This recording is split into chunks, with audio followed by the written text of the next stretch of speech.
welcome to TAMAPTA. I am Marjorie Bates. The Inuvik Community Corporation held their annual general meeting early last fall. Inuvialuit Regional Corporation Chair Nellie Corney and Inuvialuit Development Corporation Chairman Eddie Dillon were there to answer some of the concerns that were brought forward by beneficiaries that attended this meeting. ACTAC since 92 until 99 was profitable. 99 was the only year that it lost since 92. And we've corrected that by getting back the postal contract, shutting down the runs that aren't making profit, and streamlining all the other skids and putting the rates up where it makes profit. So I think maybe I wasn't clear enough before. IPI made money, has always made money. It just didn't make as much in 99 as it did the previous year. It never lost money. ACTAC since 92, like I say, has been profitable until 99. And that is because there was a scheduled run put into Cambridge without really making true evaluation and looking at the numbers of money that will be coming in and just putting the operation and hoping that it'll make it profit. You know, now we've stopped that. When we had the competition of Baudelaire, who took the contract from post office from us, we lost a lot of revenue, but we maintained the scheduled runs because in our own communities. The only way of life in creative communities is to get to Inuvik is by air throughout the year. So we committed to continue those operations even though we're losing from the contract at Postal Service. But now that we got it back, that'll give us the base of continuing to keep those operations going successfully. And I'm sorry I misled you. IPI never lost money. It lost less money. It made less money in 99 than it did in previous years. And this is Super 8 Motel. I believe it's a hotel chain in Southern Canada and the United States. Now, how are we going to fit into that FTI? Business ownership or shares? Or? IDC owns 67% of that franchise. What you do is, like the big hotel chains, is individual companies, individual people buy a franchise from Super 8. We get the ability to put the Super 8 sign on it. We get the ability to get all of their discounted purchases down south, but we run the hotel.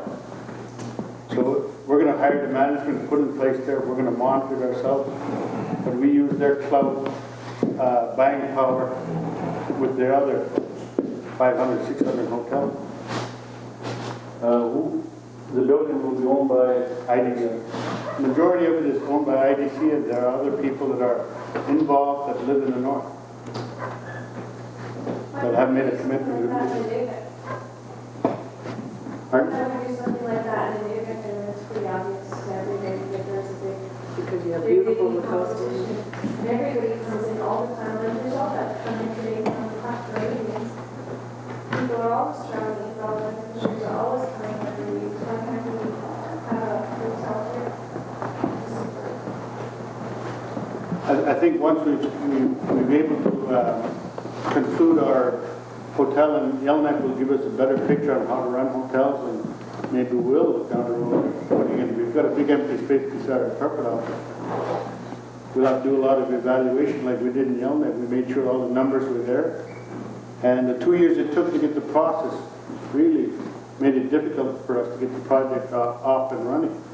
But it's still, in our numbers that we've got, it's feasible to make money for us. And we will continue to monitor and pursue that. And who knows, maybe we'll look at putting one up there. It's just that a lot of our businesses are, you know, they're having this in Yellowknife, and we have SRM homes in Alberta, and we have whatever. But in all business, we should work towards the betterment of our people. Why can't it all look at buying some houses and renting them out or a grocery store? It's competition. We love groceries. Sporting stores that give competition to all these other people, or taxi cabs, or more community-based businesses. One of the things that we have to remember about our business ventures is that once we started selling the houses from SRI, it's always in the numbers game. the more people are down south, the more people will be buying from that operation. And by the time we end up bringing a house up here, it won't be feasible for people to buy it. A home shipped up totally in one piece. It's cheaper for them to stick build. We've been hearing that for how long now in SRI, that the communities don't want our mobile homes in their area because it takes away the labor component of construction in their communities. So we're caught between there, but the intent when we made our investment in SRI is to make a profit, and we were doing that in down south. And the reason we've gotten down south is that the numbers that we sell to are a lot more than the north.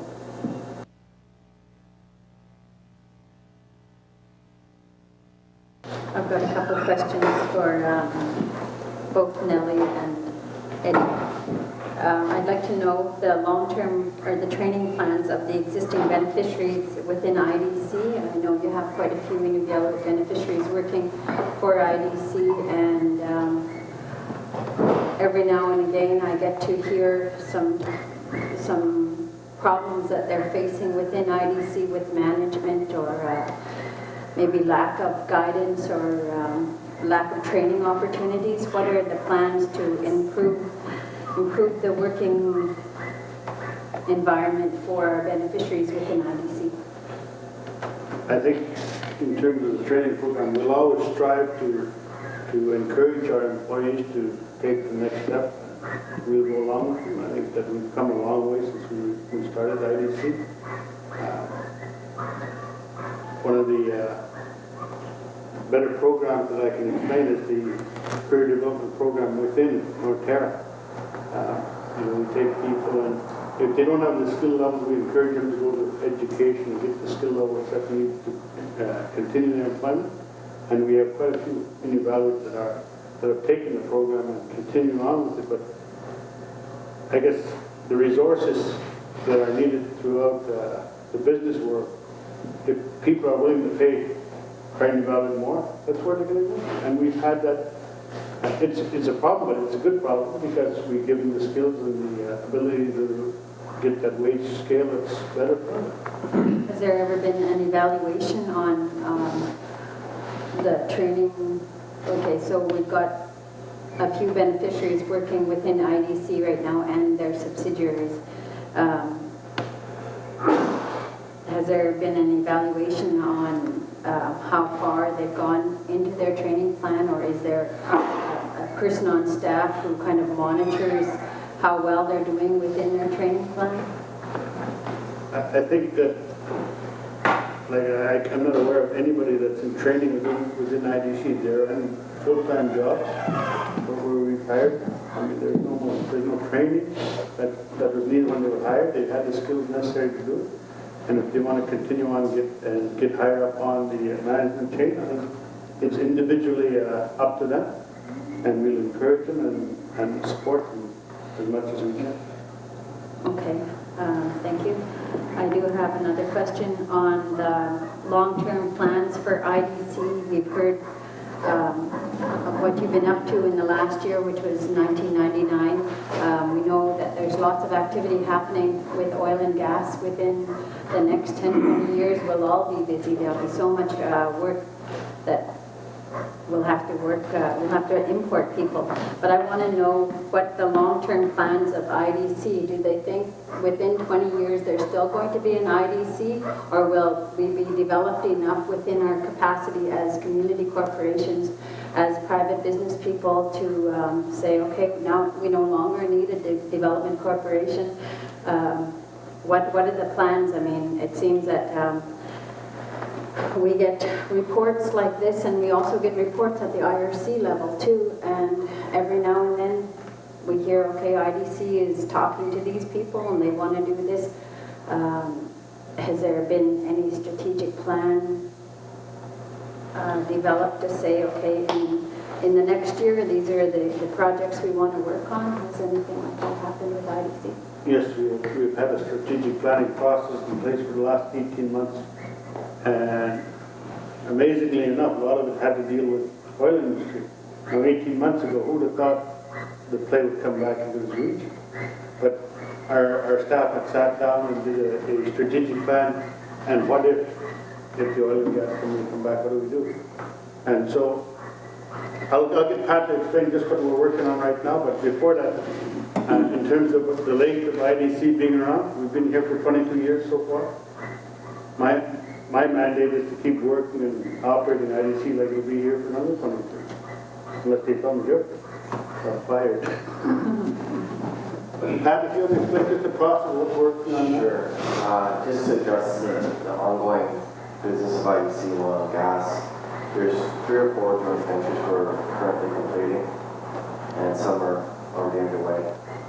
The first one is Inuvialuit Logistics, and that's to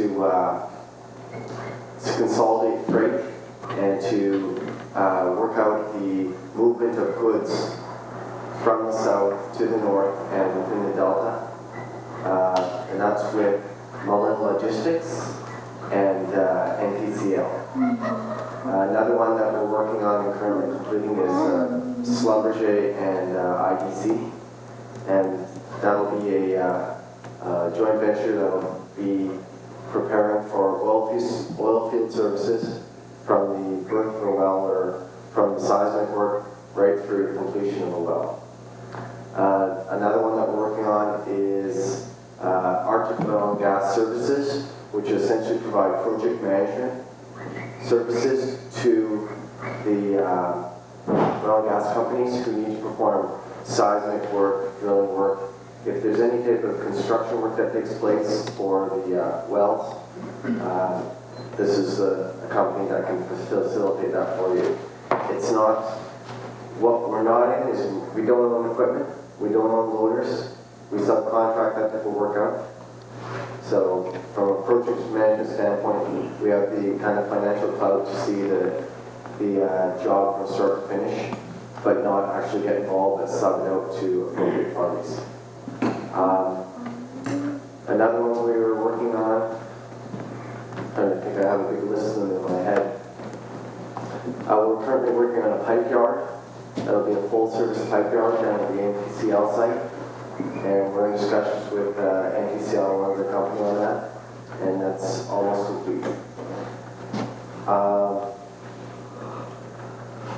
That's probably the primary things that we're involved in at this time. Oh, one other, Akita Equicat. One of the, and this is one that actually was around about 15, 20 years ago, or 15 years ago that IDC had, and that was to build a drill rig for Petro-Canada, and we'll be drilling more Petro-Canada this coming season. Those are the primary oil and gas ventures that IDC is working on.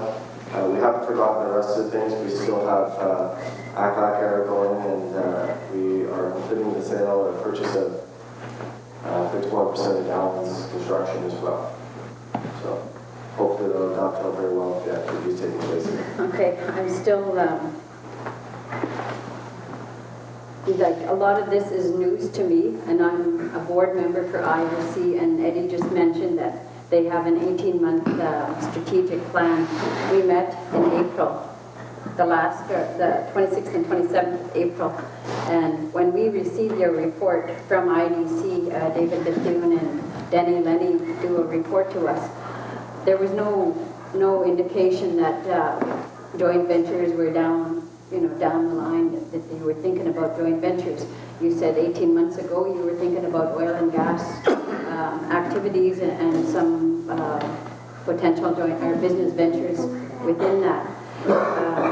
That's one of my major concerns with IDC is that we as directors of IRC, the parent corporation of IDC, we're not getting that information beforehand.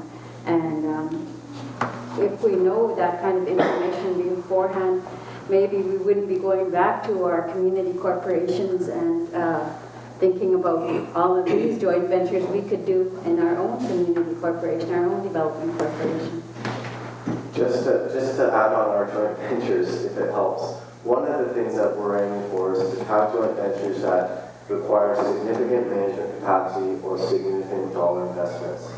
So at this time, we don't want to get right into taxi businesses, to be quite blunt. kind of the composition of our management structure, it doesn't make sense. These are kind of entrepreneurial type of businesses, and they don't fit well. You know, as you all probably know, I've worked at most of the community corp levels as well.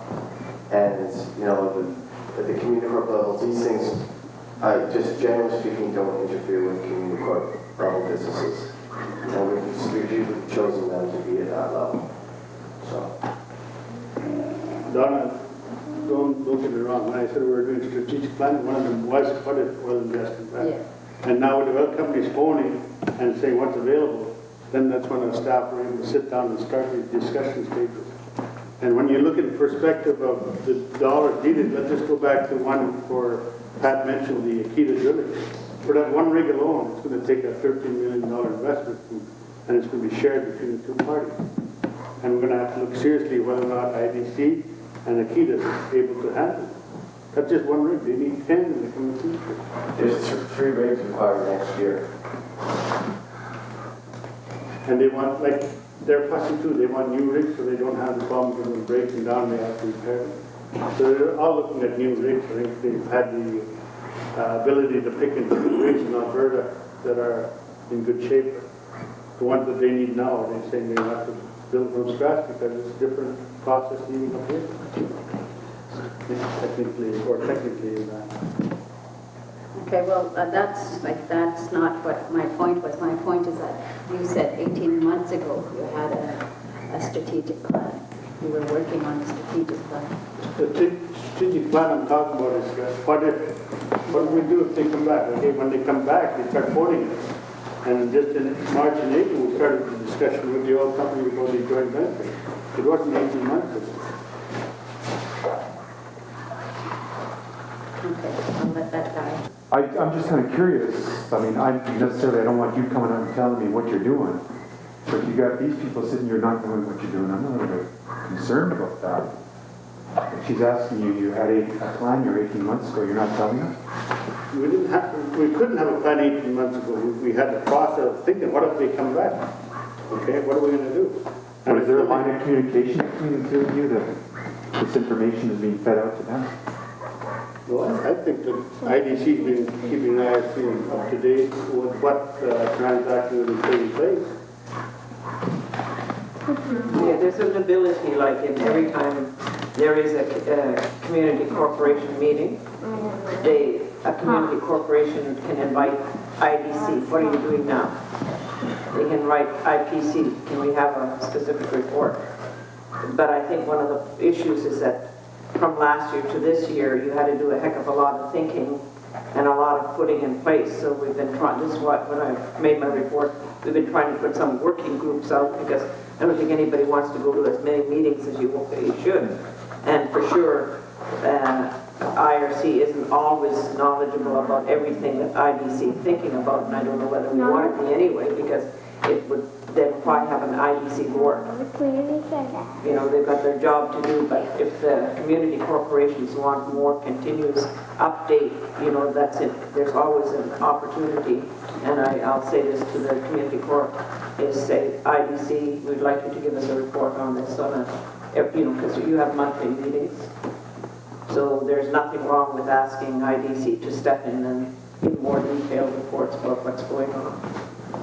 So that might hit that gap there that you're talking about. Sorry for interrupting you guys. Oh no, that's a good question. I think that's what she was reaching out for, Yeah. some little communication going on. Yeah. Let's see another hand. We want to get this question asked under this bylaw here for members. Under 1310, it says membership fee. The membership fee for both active and honorary members may be fixed from time to time by the board and shall be approved by the members. We want to know what that meant. And also voting by members, active and honorary members.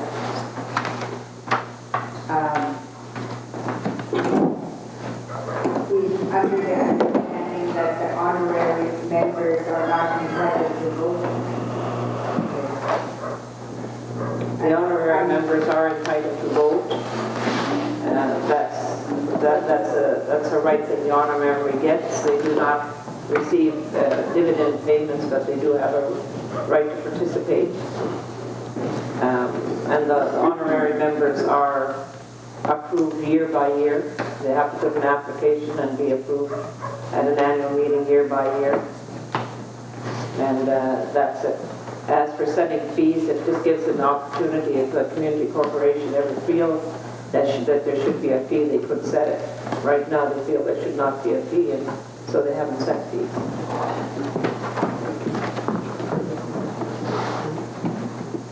Any other questions? Has there been any major strategic plan or scheme to offset the major social issues, like, say, setting camps a certain distance from towns, not long and close vicinities? Has there been anything like that? Or has there been any thought to All the, even though there are camps going up, it just doesn't go up because the Inuvialuit says so. It has to go through a due process.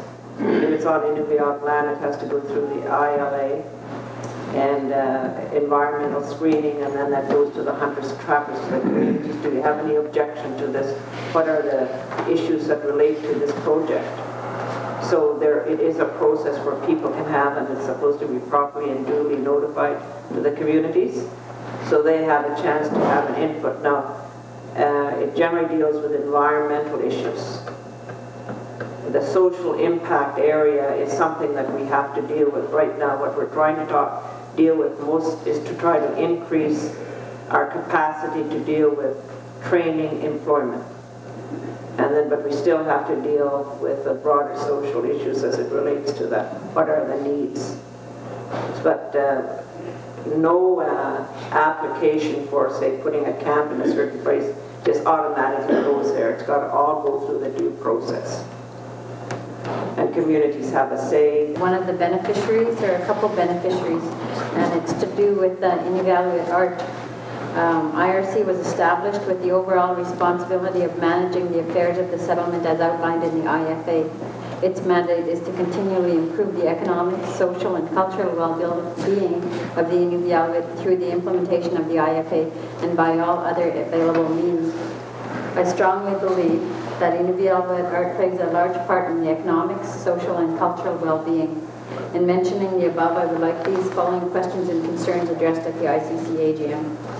Is there anything, or will there be anything in place to help Inuvialuit artists other than lending them money, example, starting up an Inuit art section that can be utilized by all 6 communities? It would be marketing, promotion, quality control, purchase of medium.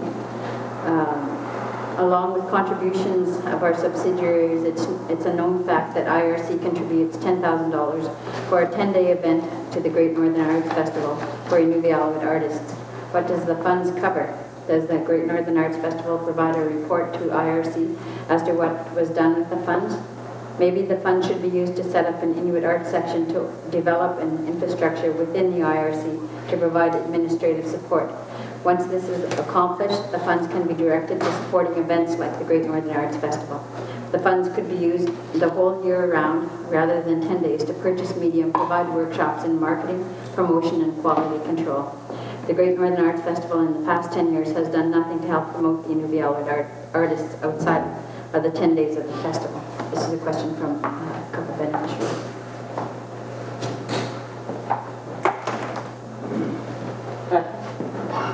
Do you want to just give a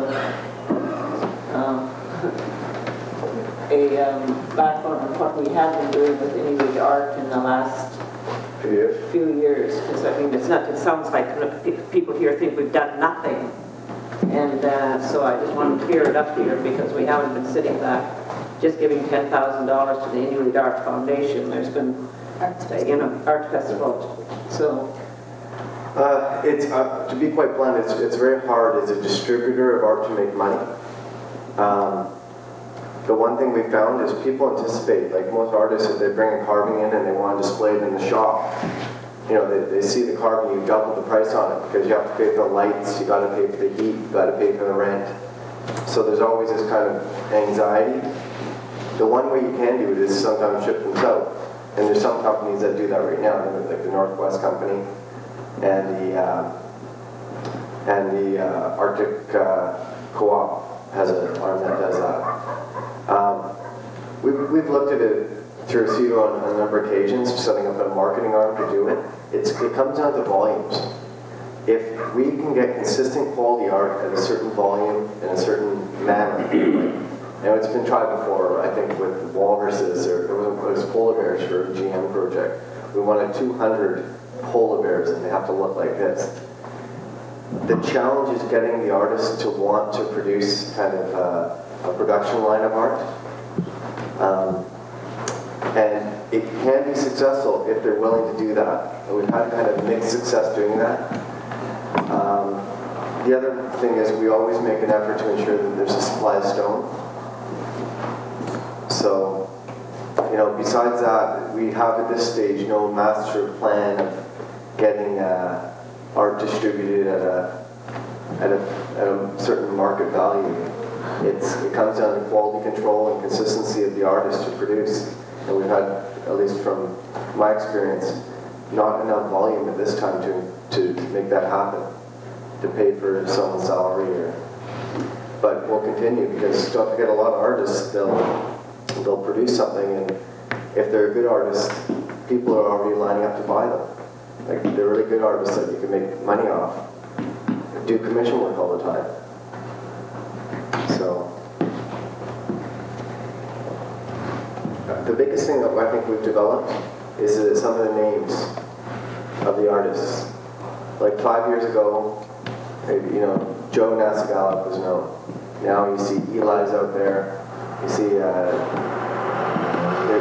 there's a whole pile of new people who have been promoted through this process. And we've taken people and we sent them to different festivals, so it's a slow process, and it's better than it was, but maybe it could go a little bit further. Who has major input into the JMC, and Dwayne is the chairman of the Game Council, so he would be more appropriate. I don't know if you want to, but I know that